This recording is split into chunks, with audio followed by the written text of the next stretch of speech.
Support comes from Mosby Building Arts, a design-build company committed to remodeling the right way. Visit callmosby.com to get project inspiration for any room of your house. From the St. Louis Public Radio Newsroom, this is The Gateway. It's Tuesday, July 9th. I'm Wayne Pratt. Ahead, how does an activist in the LGBTQ community navigate personal transition in the public eye? And so I was really trying to perform this sort of apathetic, boyish masculinity, and it wasn't working. Find out how a Kansas City woman with roots in St. Louis is forging her own path. First, the news.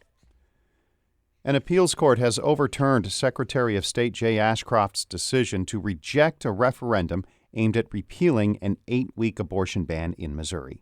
But as St. Louis Public Radio's Jason Rosenbaum reports, the ruling is a mixed blessing for opponents of the measure. Ashcroft rejected the referendum from the American Civil Liberties Union of Missouri because part of the abortion measure went into effect right away. But the Western District Court of Appeals ruled that Ashcroft didn't have the authority to make that decision. But the court also rejected a bid to certify a ballot title by July 18th. Tony Rothard of the ACLU says his organization is evaluating how that may practically impact a bid to get signatures by August 28th. That's the date the proposal goes into effect. We're going to first evaluate whether or not we can do it in the time that would be allowed under the opinion, and if not, we may ask the court to reconsider. Opponents of the proposal to ban abortion after 8 weeks of pregnancy will need to collect roughly 100,000 signatures to put the measure up for a vote next year. I'm Jason Rosenbaum, St. Louis Public Radio. A leading crime-fighting figure in St. Louis says the region has 18 months to get violent crime under control before it hits a skid it has, quote, never seen before. St. Louis Public Radio's Rachel Lippman has more on the comments from James Clark as his organization received another $200,000. Clark is the vice president of community outreach at Better Family Life. He says regional leaders have been naive about the national perception of St. Louis as a violent place, which has cost the area conventions and corporate relocations. We have got to get a handle on it now, because if we don't, we will continue to be overlooked and our economic prowess will continue to be measurably diminished. Business groups have donated more than $300,000 to Clark over the last 3 weeks. He will use the funds to hire more outreach workers who help stop conflicts that can lead to gun violence. I'm Rachel Lippman, St. Louis Public Radio. New figures from Jefferson City and Cole County show more than 600 homes, businesses, and government buildings were damaged by that tornado which tore through Missouri's capital city earlier this year. The Jefferson City News-Tribune reports the figure is lower than the 1,100 structures reported damaged by the American Red Cross. Cole County Emergency Management Director Bill Farr says the government's assessment does not include buildings with very minor damage, such as just a few missing shingles.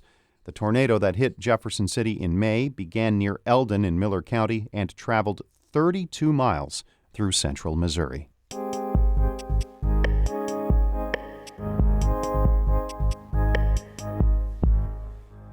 Merrique Jenson was already well known in Kansas City's LGBTQ community before beginning her transition.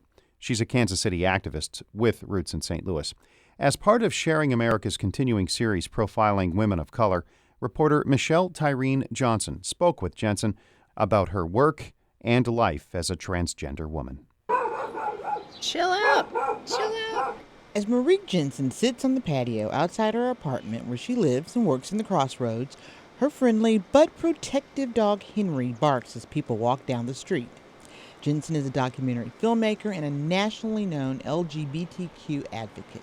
I've been brought all across the country, and I've keynoted Yale University's Pride Month. I've been on Oprah. But she achieved most of this as a gay man known as Randall Jenson. I've had my own successes that, who knows, maybe if I would have had them if I had transitioned sooner. Jenson has worked for years with trans men and women in a variety of roles, such as supporting local families and communities of LGBTQ murder victims. In June, Jenson, wearing high heels and a form-fitting gray dress, guided a class on identity in the LGBTQ community. So this is our interactive history And so what's happening here is we're going to take some time. It was part of Pride Month in Kansas City, where Jenson has worked with LGBTQ teens and young adults for years. Last year, at an out-of-town conference, a transgender woman asked Jenson a life-changing question. Are you happy being a boy? And I looked at her, and I was like, that's a very invasive question. You know, like, you don't just ask somebody that. Like, but I also was like, you know, I took it from love. It came from a place of love. And I looked at her, and what was supposed to be a short answer became an hour-and-a-half long answer. Jenson's answer was a new beginning and also a lifetime in the making.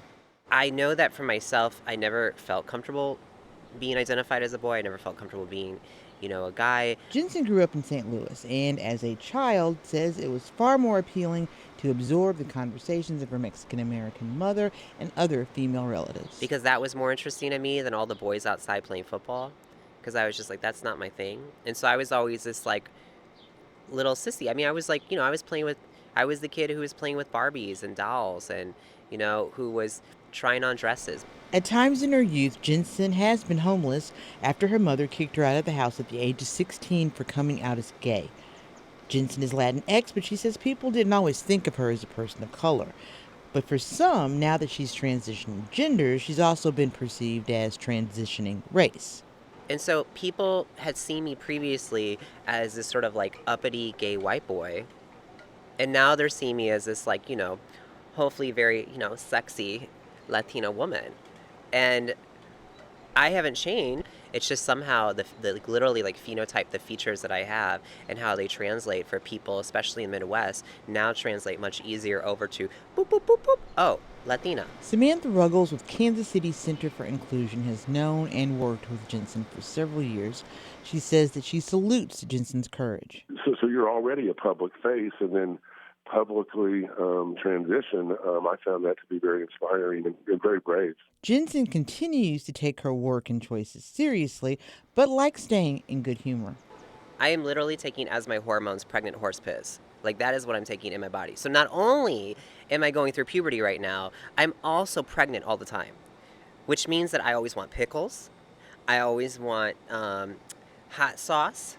Ultimately, Jenson knows a great deal of her journey means sharing it with others so they too can find their own path. And when you're socialized in a world that says you don't matter and that you don't have value and that you shouldn't be here and that you're an abomination and that you're a freak, you internalize that. Resiliency and empowerment are qualities that Jenson tries to teach, support, and now model in the transgender community. For Sharing America, I'm Michelle Tyreen Johnson in Kansas City.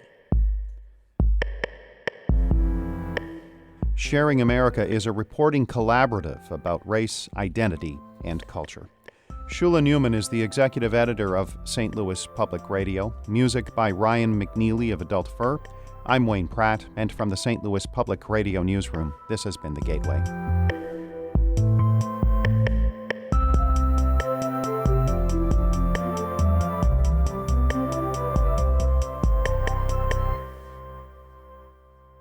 Support comes from Mosby Building Arts, a design-build company committed to remodeling the right way. Visit callmosby.com to get project inspiration for any room of your house.